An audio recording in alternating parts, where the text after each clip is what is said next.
Welcome to the demo of our system Morphus.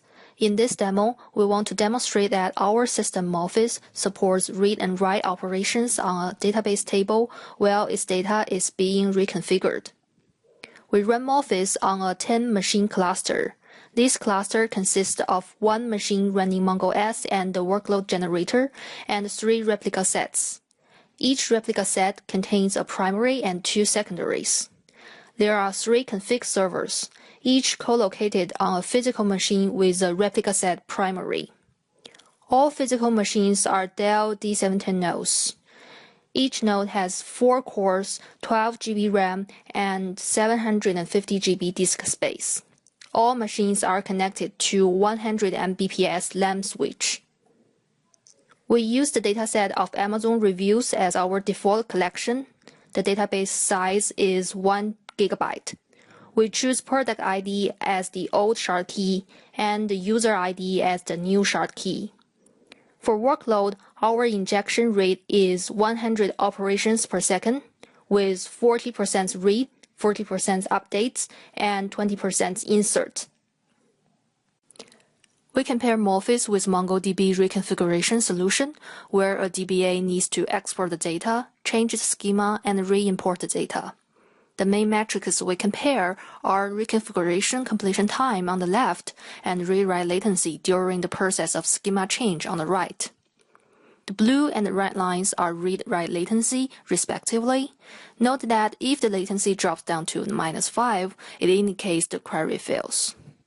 Due to time constraint, we fast-forward the process of reconfiguration correspondingly, and we'll show the completion time in the end. We run an export and re-import script on MongoDB. Export command writes data into disk. Because it grabs database logs, during this time, read-write latency increases and fluctuates a lot. After export finished, we change the schema by deleting the table and create a new one with a new shard key. All read-write operations fail during this time. Then we re-import all data into the new table, but most of the read-write operations still fails at this point of time. Let's see how Morphus achieved the same reconfiguration goal but concurrently support read-write operations. We run a reshard command on Morphus. In order to continue serving operations while the data is being reconfigured, we first perform reconfiguration transfer only among secondary servers. In secondary servers, we create an empty partition with a new shard key, and then we isolate these secondary servers and migrate data among them. In the meantime, the primary servers can still serve all read-write operations. These operations are further replayed in the secondary servers after data migration so that the secondary servers can catch up with primary. At this point of time, data in secondary servers are up to date and partitioned with a new shard key. We swap the role of secondaries with a primary and commit the schema change to config servers. During this time, very few operations may fail due to the write throttle.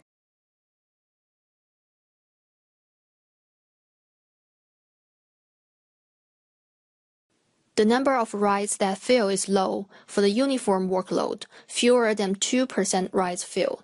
We conclude that under reconfiguration, the read and write availability provided by Morphus is high, while latencies of successful writes degrade only mildly compared to where there's no reconfigurations in progress. However, in MongoDB reconfiguration solution, the read-write latency still suffers because, first, some of the data is still missing due to the ongoing import progress, and second, import command locks the database and generates high read-write latency.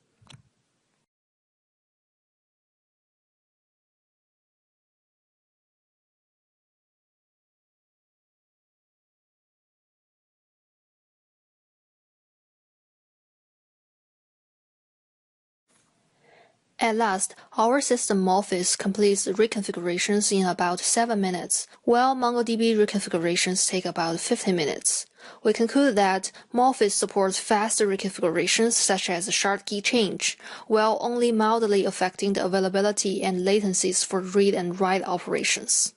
Thank you for watching.